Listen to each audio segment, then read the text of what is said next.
Welcome to the Spa Girls podcast, the self-publishing podcast for authors. You're in the right place for the best writing, marketing, and publishing advice, plus interviews with industry experts and best-selling authors just like today. I'm Shar Barrett.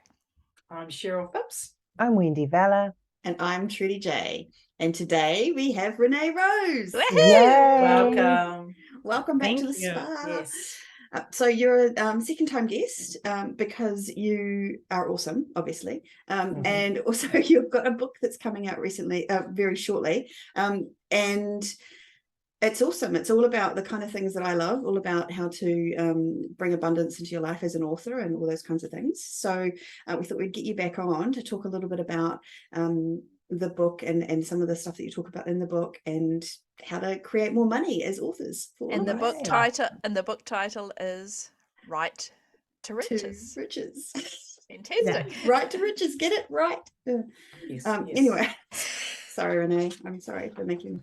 All right, so I'm going to read out your bio and then we'll get started and talk a little bit about where you've been and what's been happening and then go from there. So 15-time, count them, 15-time USA Today bestselling romance author Renee Rose is passionate about helping other authors find and maintain an abundance mindset to catapult their careers and create their best future.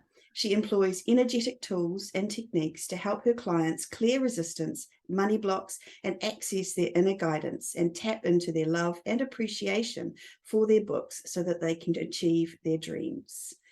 That sounds awesome, even if you had to listen to me stumbling over it as I read it out. So thank you so much, Renee. So where are you at? What's been happening since last year? Yeah, so I mean, one of the fun things about this book is I put on my dream board for 2022 that I wanted to become a speaker. And I just got back from NINC where I gave my third Right to Riches presentation. So, and I'm not much of a speaker. Like I definitely get like, you can tell I'm nervous when I get up there. Like I'm not like the public speaker type, but I feel really passionate about this information. So it was really fun to, and it's my favorite topic. So it's just fun to like be able to embody that. Yeah. Awesome. It's so cool. Awesome. So, yeah. So what made you decide, like, why Right to Riches? Like, what is it about this topic? Where did it come from within you? Like, why are you here? So to me, it's like the melding of my two worlds. So I've always been into energy work. I was a body worker. I do Reiki, Tesla metamorphosis, Feldenkrais method. I do some shamanic healing, and I've always been into law of attraction, manifestation, and all of that. So then on the other side, I'm a writer, and so like this to me is like putting my two worlds together. So it's it feels like that like life purpose kind of feeling. Yeah, it's so cool. That's awesome. So if we start, what is it? So the book itself, it says 7 steps to creating, I can't remember the exact words, but maybe you'll have 7 steps to manifesting abundance from your books. There you go. So it's very good. So what's the first step? Like, where do we start if we're going to? So step 1 is clear the deck. So you could try to build your castle, but if you build it on the sand or the quicksand or whatever, like the rocky floor, it'll fall down. So like you want to clear the area to set the foundation, right? And so a lot of us, everybody has limiting beliefs around money, around abundance. And then just we have these core wounds that we function from that make us block our own success. Mm-hmm. So like for me, my core wounds are like, I'm not worthy. I'm not good enough. I always think I'm not good enough. And then I have this like fitting in, which I'm sure comes like, maybe everybody has this from when we were cave people, but that like, I don't belong, I don't fit in, I'm going to be abandoned, like that sort of wound, so I show up at NINC and I'm like, oh God, I don't know. I can't believe they asked me to speak. Like, I'm going to totally screw this up, and then I got to go, okay, wait, that's my core wound, saying I'm not worthy and that I don't belong and that I don't fit in. And it's a lie. Yeah. So then I just, now that I'm aware of it, it's like, it's so much quicker, the process of going, oh, that's that lie again. I can clear it, function, instead of like, just being like, where in the past it would it would stop me, right? Or it Yeah. would trip me. Yeah. Yeah. And it so manifests, doesn't it, too? You know, like it manifests and it grows if you don't shut it down. Yes. Or, you know, I used to just sort of like, you know, because I would try to bury it with positive thinking. So, but instead of like actually addressing it and going, oh, actually that's, I'm clearing that. That is not legit. I'd be like, no, I can do this. I can do, you know, like that sort of like pulling yourself up, but you still are believing the lie underneath it. Yeah. Because there's a difference between that, isn't it? There's a different, like that whole thing of like trying to push it away and cover it with something else and pretend it's not there versus actually bringing it up and actually looking at it and assessing it. That allows you to kind of say it's a lie. Is that? Yeah. Yes, exactly. Yeah. And to like actively choose out of it, you know? Yeah. So you've got those wounds. How did you figure that out? How did you realize, oh no, this is my wound? Like, how do you know that? Well, step number 4 is trust your gut. And one of the activities I use a lot is journaling, because I feel like it helps you tap into your subconscious. So a lot of times I'll just ask questions and write the answers and just see like what comes out. And it's often surprising. You know, the limitations I've put on myself, like the beliefs that are lurking back there that I didn't realize were such a hindrance. Yeah. Have you got some examples, like some things that you could, of maybe people you've worked with or you from your own? I mean, you know, a lot of times you'll just have that icky feeling. And so then, you know, so I would start by going like, okay, why am I upset? You know, like, what is that icky feeling? Like maybe it's the like you were just on social media and then you have this like, oh, I hate TikTok or whatever, you know, like, and then you feel like you shrank, right? Like you're all small. So then I would just like go sit down and be like, okay, what is this about? And it's like, oh, this is me comparing myself, feeling like, again, I'm not good enough. I don't measure up. I don't belong. And then I realize, you know, then I can deal with it once I see what that is.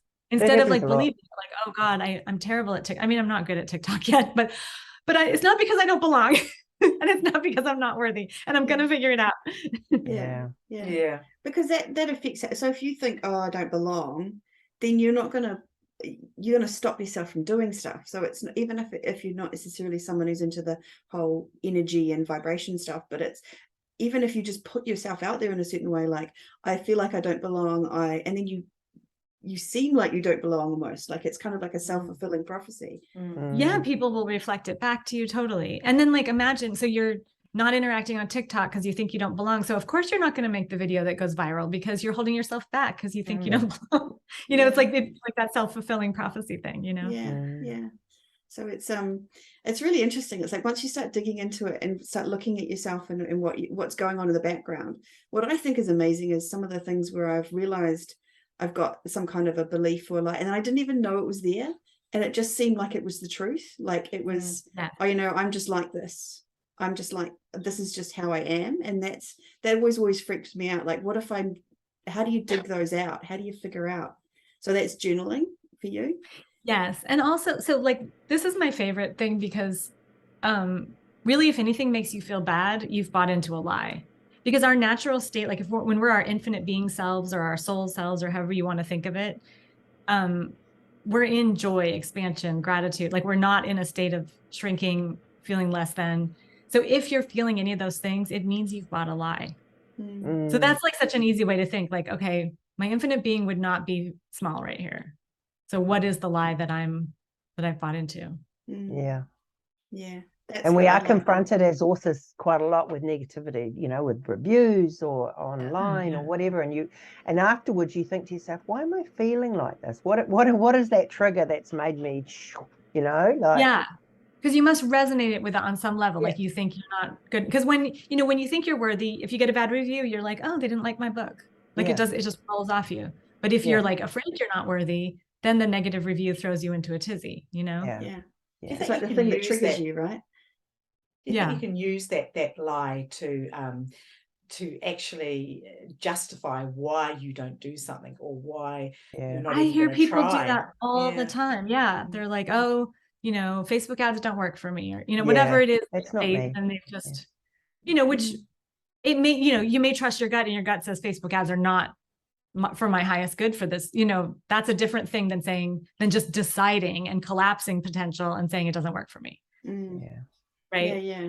It's almost like the way that you're going into something. Like I heard someone talking about, like if you decide not to spend money because it's for your best way forward and you've made a positive decision about it because of whatever, and you love money and you make it for this decision, versus thinking about it like, I'm afraid that I'm spending too much money and I'm scared that if I spend money there'll be no more left and all that kind of thing, then that's a really different feeling and a different right.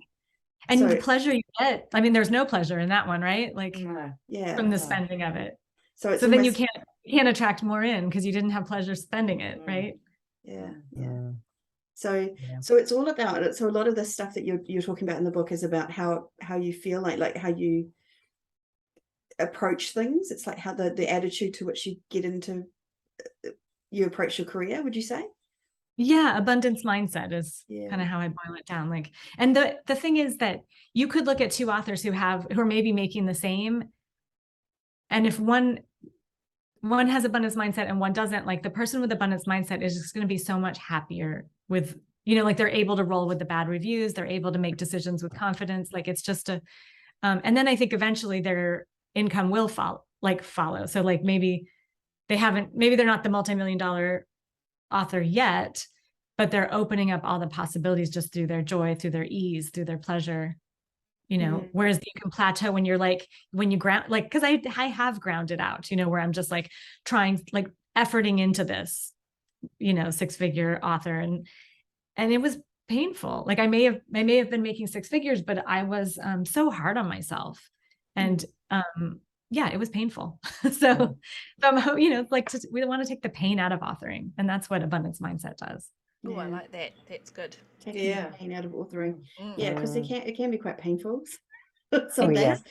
Yeah. I mean, because we care so much, right? We love what we do and we want to succeed, and we love our books. And so, and we've also been told that we will experience the pain, that to get to the end result, you must go through it this way, and it will be hard, and it has to be hard, and you have to grind. Right. Absolutely. This value of hard work. I'm trying to disentangle myself from that, because what if it could be easy? What if it was just super easy? Yeah. And that's actually quite hard for us, because we've got that notion in it. I think most people have it in their heads that you have to work hard to get somewhere. And so to kind of let that go is actually, that's quite a hard thing to do. Yeah. Yes. Yeah. So how do you do that? How do you let go of an ingrained belief like that? Right. So like the thing I've been playing with lately is this idea of relax and receive. Because I'm the over efforter, I'm like the hamster on the wheel. And so and that closes up possibilities. So if I could just think relax and receive, which doesn't mean you don't take action, like you trust your gut. If it says post the TikTok video now, or if it says you actually need to get that book done, get back in your chair and get that book done. Then I follow. But like when you're following guidance like that, it's easy to get back in your chair and get the book done, right? Because you've got the energy is pushing you that way, versus when you're fighting the energy, everything's a slog. Yeah. So relax and receive. I'm trying to tell myself that every minute of the day. Yeah. That's awesome. I like that. Yeah, relax and receive.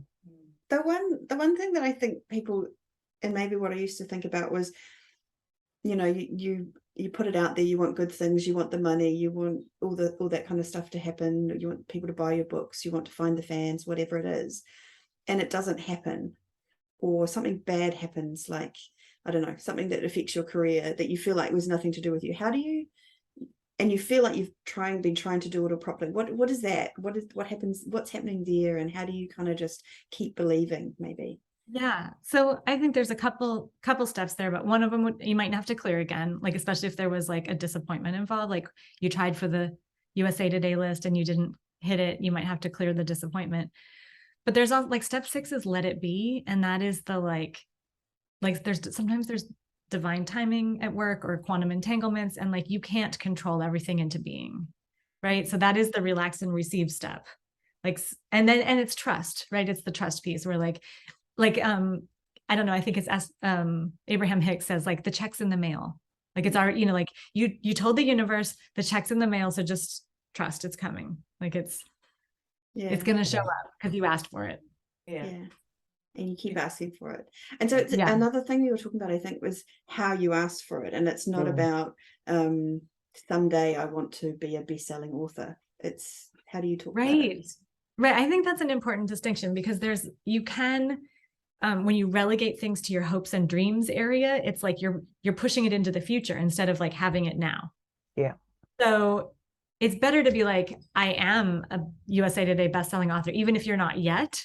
You're embodying that energy. You're pulling it in to the now instead of pushing it to the future self. And so, in a way, that's step 5, which is the fake it till you make it step. I can't think of my actual chapter right now, but it's the act as if, or something like that.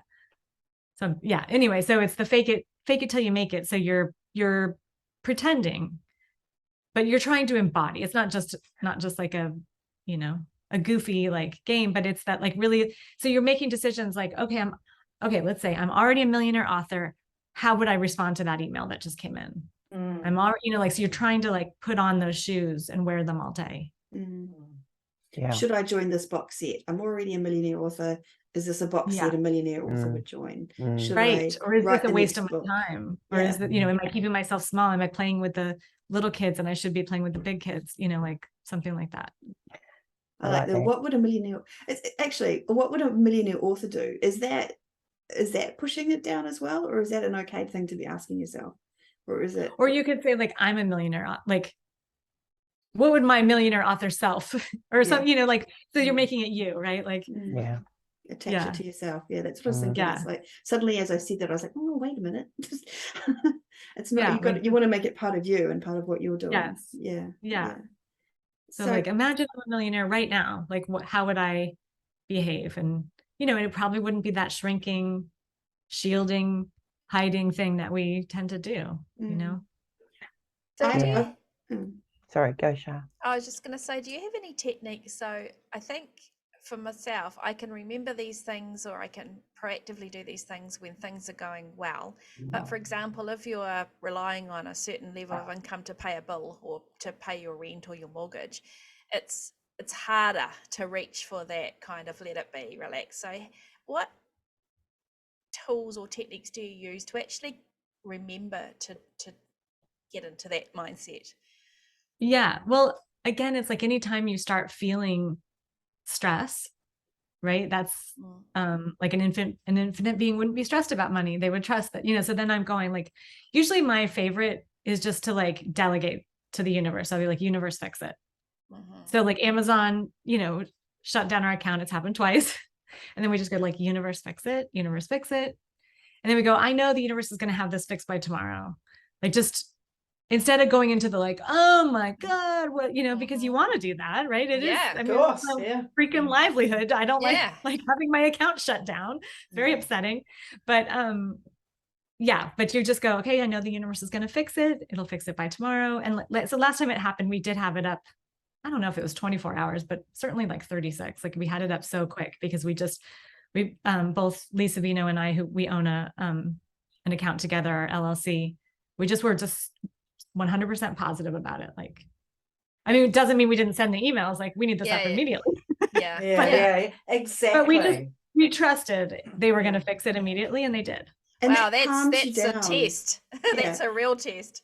But I think that also calms you down. It's like, and I was telling a silly story to these guys before we came on about how I'd lost a pair of glasses one day this week, and I was like searching everywhere, and I was all flustered and I was all chaotic, and I was searching everywhere and I couldn't find them. And then I went, stop, calm down, and go, where are the glasses? Like, I just asked for the glasses. I was just like, they're around here somewhere. I know they're. And then literally the next place I looked, I found the glasses.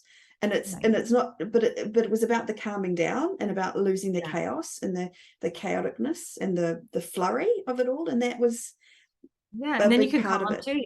Like, just call them in. Like, glasses. I would try to just pull them in. I'm like, what, glasses? And I'm like, oh, there you are. Because they kind of call to me then, like, because you're listening, right? You can tune in when you're not. And I also think you have to create the calm to be able to focus on what the steps are that you need to remedy it, Yeah. because you can be asking for this to be fixed, like, 24 hours tomorrow, whatever, but you will have to do some things along the way to ensure that that happens, right? So Yes. yeah, you have to be calm to be able to do that. Right. And you're going to do it from the right space if you're calm, right? Yes. Versus like, which doesn't mean I wasn't a little sharp in my emails. Like, this process is really effed up. I didn't say that. But it's, if I were like completely out of my mind, I might have sent an insane email that they would have been like, who's this crazy lady? Yeah. So it's about bringing that in, and I think that it just works in so many different areas of our lives, just not just about the authoring or whatever. It's everywhere.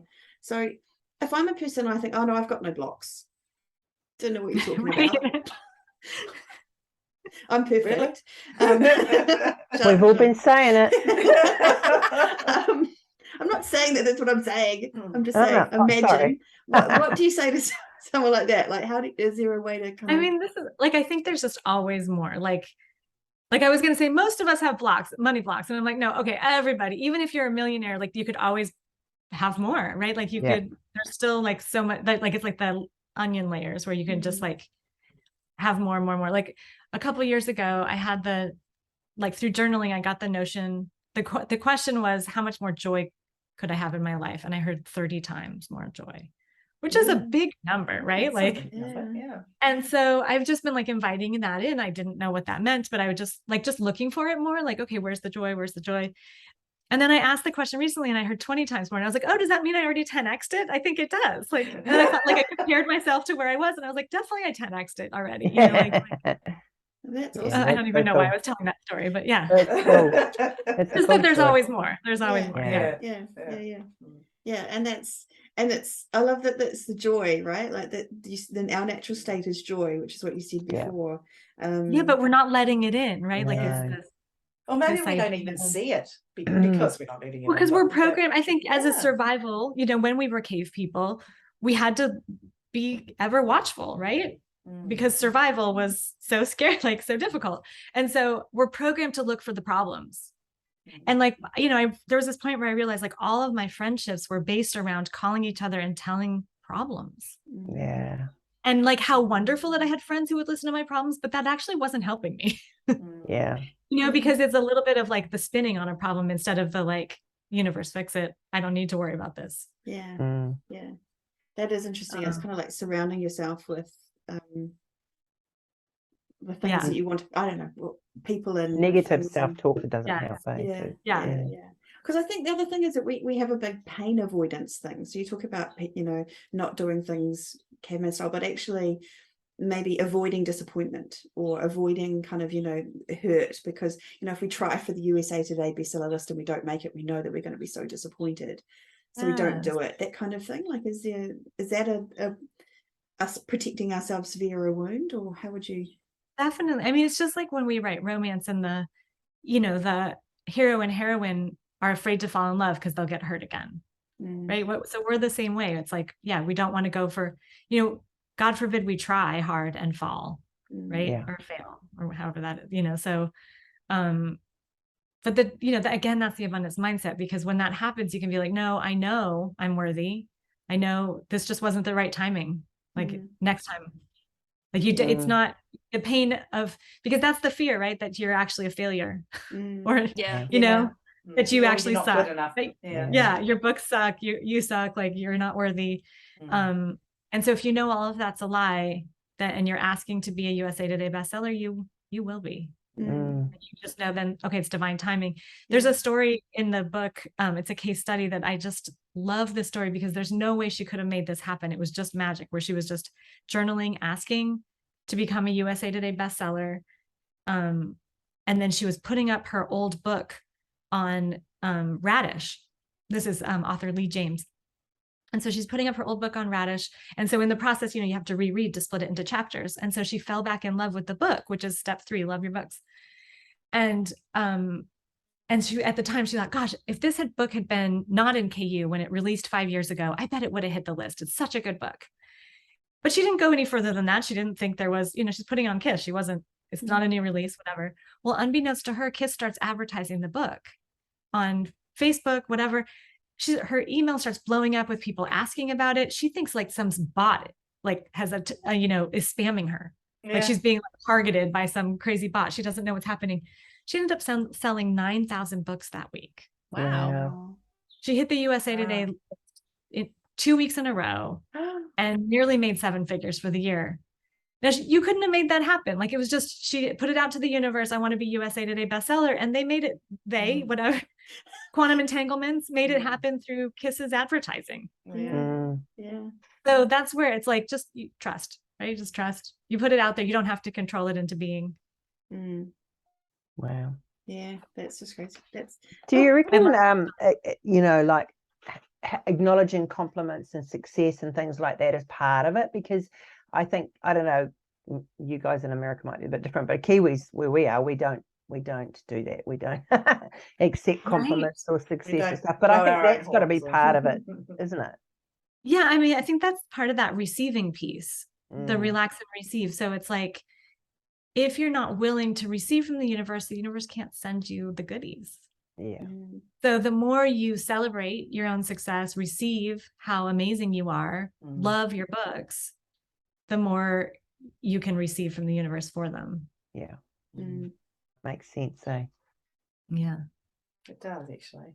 Yeah. Especially if you're saying things to yourself like, I don't know if this book is good enough. It's, it really sucks. Or, I mean, that is so negative, isn't it? Like, my cover doesn't measure up, or, that's what I was telling myself this week. Like, I gotta up my game with blah, blah, whatever story you're telling yourself, which that may be like, that's the trick, is like, go, okay, was that intuition, right? Like, was the universe telling me you got to up your game with the covers, which I can do, but like receive that without a charge of being like, oh, this means I suck. Yeah. Therefore I suck is not part of it. It's just, oh, I need to up my game with covers, Exactly. Yeah. Like, just receiving it as like, divine guidance. Yeah. It's like, I've got a coach who talked to a bit about when you're receiving, it's like where you receive it. And we always decided that, and you had to pay attention, like when you knew it was something bad, I feel it kind of in my chest, like a kind of an uncomfortable thing, versus something good, it kind of is in my stomach, I think was the way around. I can't remember now. And so now it's kind of like when I'm looking for something, it's kind of like if I feel it a certain way, is that kind of something that you like? I mean, I was always like, how do you tell if it's intuition or just me being mean to myself? Like, that was the so one thing I learned a long time ago about intuition is like, if it ever accompanies like fear or like contraction, that's not. Anything that makes you feel bad, again, is not. So like when I tell this story about, I was doing a free writing prompt because I get goopy eyes. I have an autoimmune thing. So the prompt was, what am I seeing that I don't want to see? And I got the download that my dad was dying. And it did not come with any like upset, grief. It just was that cool, calm knowledge. Your dad is dying, like it was just.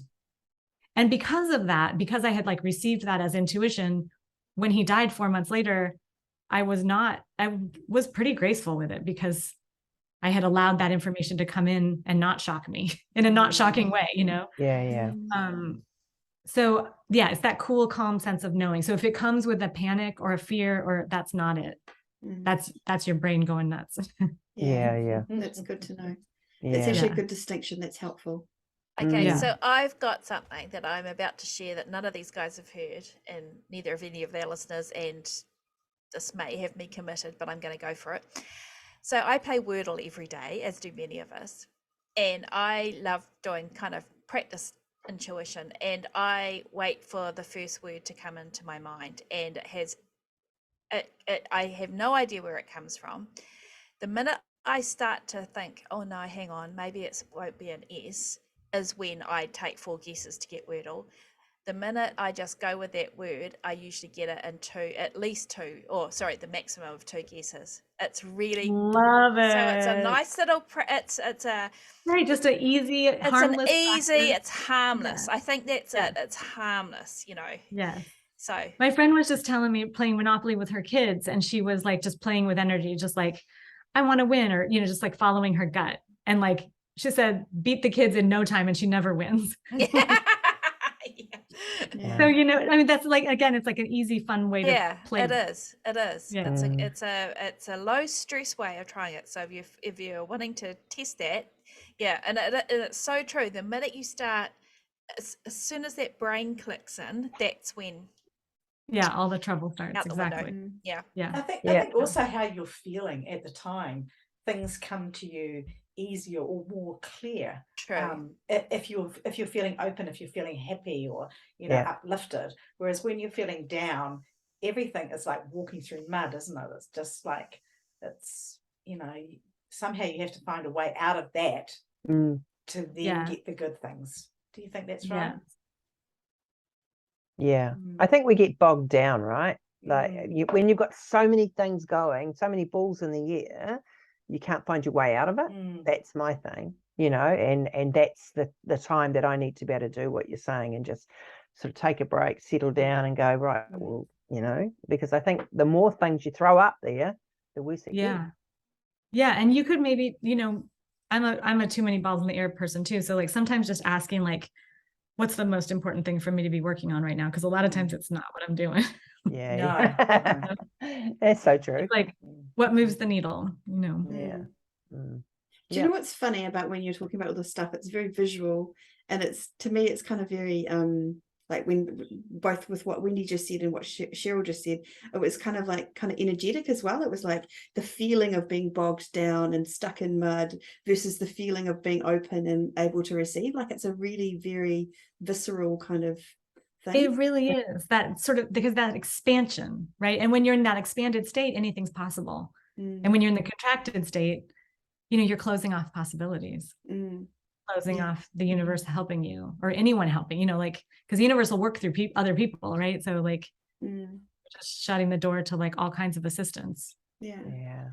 Like Lee opened the door by inviting in the USA Today, and then it came through Kiss. Who would have known? But you know. Do you think you can be that specific? Like I've done sort of other courses and things where they just talk about like money coming through the easiest way, right? So you can't be specific. That if I said I want to earn money from my books, then I was money pretty clear about that too. I was like, I do not want to win the lottery. I want my books to be a success, right? Like I was, So I think it's like you had like, and I think now I'm more willing for money to come from any direction, but like I think that's because we also, like, in addition to money, we wanted success, right? We want readers. We want to share the pleasure of our books. We, you know, like there's more to it than just the money. Like we're not doing it just for the money. There's a satisfaction of sharing our gift. I think that was it. It was kind of like I knew I could get the money from other places. It was I wanted the money from the books, and that was very specific. And then the other question is like, are you looking for proof that you're good enough with that? Because I think I was. And I was like, oh, I may not be a good enough writer, but look, now I made 6 figures. That means I must be close. Like well, there's that whole thing of tying money with success, right? Like you can only be considered a success if you get a certain amount of money. And I think I've had to let that go and just kind of redefine what success is.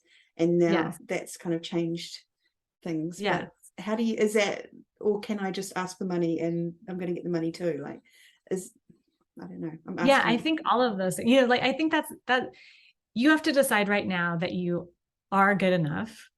Like, and even, you know, like right now I'm in the process of like revamping old books. So I'm reading them going like, oh my God, I sucked, you know, but then I'm like, somebody loved this back then. So it's good to be like, there's always a reader who's going to love it. Like, no matter how good, what stage you're at. And, you know, I always just go back to like, look, you know, Twilight fan fiction made $99 million. Like, so it's possible. Anything is possible. Like, and so just inviting in.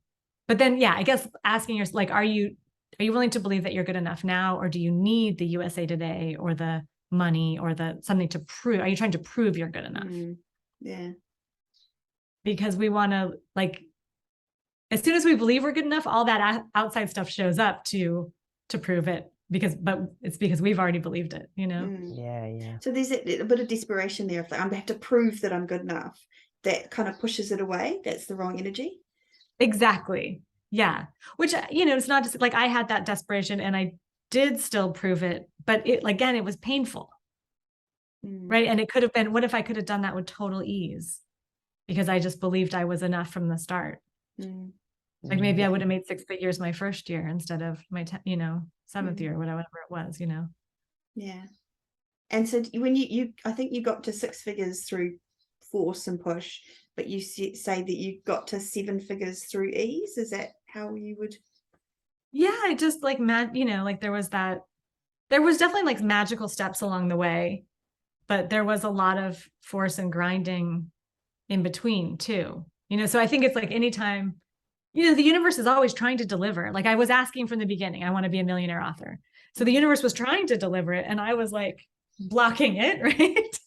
with all my efforting and limiting beliefs that I wasn't good enough. And that, but then it still slipped some in there.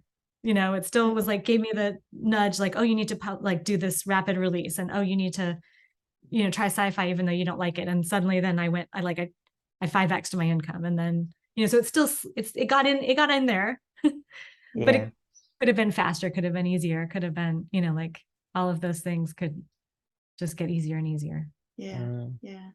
So if somebody's in a position now where they've written a few books, they're not at the level of success that they'd like to see, maybe they'd love to write full time, but they're not at that financial, how do they approach that in terms of decision making? So, because I think we have a lot of listeners, and I mean, we've all been there ourselves. You want to do the right thing. You want to know what's the next step, or what's the one thing I should be doing, or what, So how do you filter out that decision making through this mindset? I think there's so the word decision, I think the Greek root is like to cut off. When you decide, so if you decided to become a full-time author, you would cut off all other possibilities, right? You wouldn't leave that back door open to doing your old job or whatever it was. The thing is, we will always figure it out. Like if, you know what I mean? Like if you were stranded in your car, broke down on the side of the road, like you'd figure out how to get yourself out of that. Well, same thing. Like if you shut the door to the other possibility, you're going to figure out how to make this career work for you. But as long as you have your back door open, you may or may not, like you're not, which I'm not telling anyone to go into debt or like put themselves in a hard place. Like, and again, that's trust your own gut, like ask questions, journal, figure out like is now the time to quit my job? Is it, and asking the universe, like one of the other case studies was someone who she just wanted to write full time. So she made her dream board as a full-time writer. And then like the breadcrumbs dropped in, like, oh, look at this author's making a full-time writing these short fiction, like the short reads. And so she copied that, and a year later, full-time author. Just started, like it just grew from there. Do you think you need to be an all-in? Do you think you need to go all in to do it, to succeed, or just step a little bit through the door? I mean, I think, like all in cuts off the other possibilities. Yeah. Yeah. Makes sense. But again, like, what if, I mean, I guess that would be an individual, because like, what if that puts someone into like total panic and they had a meltdown? And, you know what I mean? So like, whatever a person needs to still feel good and do it, right? I've got an example that's not writing related, is weight loss. And for me, I have just started this weight loss program. It's like 90-day thing, and I've done weight loss stuff before, and I've had some success and then gained weight back and on up and down, that kind of thing. And I was thinking about this whole mindset and abundance kind of thing to do with the weight loss, and I realized that I'd kind of been, every time I start something, I go, oh, I hope it works. It'd be nice if it worked. Maybe this is the one, instead of going, this is the one. Like, instead of saying, I'm going to put every single little bit of me into this, I'm going to follow every instruction I'm given, and I'm going to make sure this is the one. And that's what I've been doing, and it feels awesome. I'm not all the way through. Ask me in another couple of months, and then I'll do it. But it's that trust piece too, where you're like, this is going to work. Yeah, and it feels so much different than how I would normally feel, kind of tiptoeing through, going, oh, I hope it still keeps working. Like it's the same I feel for our careers, and it's exactly what you're talking about. It's like, instead of going, oh, I hope I can make USA Today, you go, no, I'm going to do every single thing I can to make sure it happens.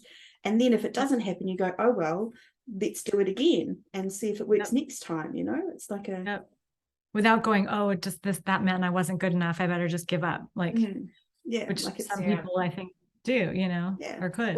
For me, I'm the camp of like, I'll try something, I'll start it out and I'll go all guns blazing, and then I'll get to a certain point and go, oh, this isn't working, and then I stop, instead of letting it for a little. See, Wendy's nodding because this is what she always tells me. Instead of I was just agreeing with you. It wasn't like, no, it's just I've got your voice in my head, Wendy, saying, Oh, you always go don't do that. gangbusters and then you stop. No, anyway. I'm sure I don't do that. I do it in a positive way, honestly. No, absolutely. But it, and I feel like that's definitely a mindset thing for me. So it's just interesting that when we have to kind of not just when the going is good be doing these things, but actually just all the time. Like when you come up against something, you keep believing, you keep saying to yourself, I don't know. Yeah, and keep asking questions, like, because you may, like, the course isn't always steady, right? Like it may be like that's not the thing to do anymore, but if you're asking the question like, okay, this is my end point, so where do I go now? It may send you back this way. Like, so just, so we have flexibility and we're following our nudges, right? We're following guidance to find our way. So would you recommend journaling every day, Renee? Like I love that. I don't know if you guys have ever done the artist's way. She has the assignment is you write 5 pages every morning when you first wake up. Which I don't. I wish but I usually just turn to it when I have, like, when I either am not feeling snazzy or I have like a burning question I can't quite sort through. But yeah, with the times when I do it every morning, like it can be, my days just go smoother because I'm asking questions like, what infinite possibilities are available today? Or like, if I have, like, what's the top priority today? Or what's the, and then I'm available. I had one time I don't know what the question I asked. It might've been, what am I seeing that I don't want to see? Because I use that one a lot. And I heard, that a certain person was in a bad space, and then that certain person attacked someone else. And I was like, oh, I saw that coming, So it was like, so then again, I could roll with it better because it had already shown up in my, like, I wasn't shocked by the behavior. I was like, ooh, yeah, saw that coming. Yeah. Away from the train wreck. It takes a lot of listening, don't you think? Like, I feel like there's a lot of like sitting back and listening involved in what you're saying. Would you say that's true? Or open, I don't, this word may not work for people, but I like when I'm writing, I'm thinking of it almost like a channeling, where it's like just coming through me, and I just try to like get the editor out of the way and see what shows up. Yeah, that's cool. I think the act of writing, though, handwriting is the key. It's not, I've tried, because I journal every night, and I have done for 14 years now, and I have never, maybe once or twice, but it's not deep and meaningful. Like, it can be only a couple of sentences, but it's the act of handwriting it. Like, when I was away, I tried typing it on my phone, and it just doesn't work. It's got to be. There is a certain magic with the hand. I agree. Absolutely. Yeah.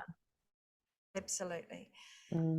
So, as a complete change of topic, I've got a couple more questions from things. So you talk in the book about feeding the fire. So what's that about? Like, could you explain that one to us?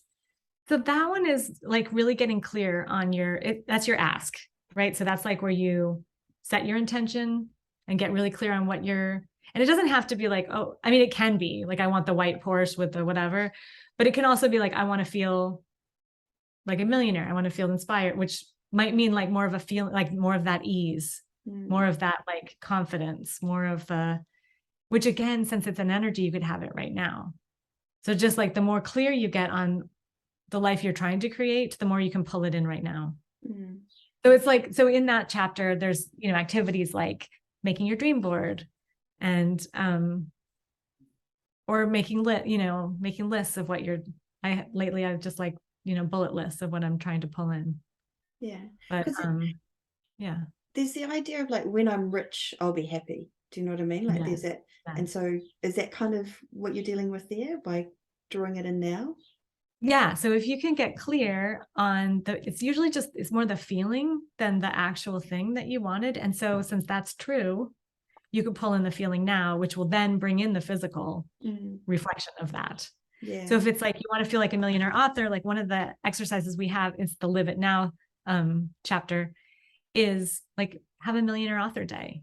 Maybe you go to the spa, maybe you go right on the beach, maybe, you know, like where you're like all day long, you're like, what would the millionaire author do today? And so then you're just like living your millionaire author life all day. Yeah. Go get a manicure, or, you know, whatever that is, like, or you pretend you have an assistant. If you don't have an assistant yet, you just pretend and you delegate to the universe, to the universe.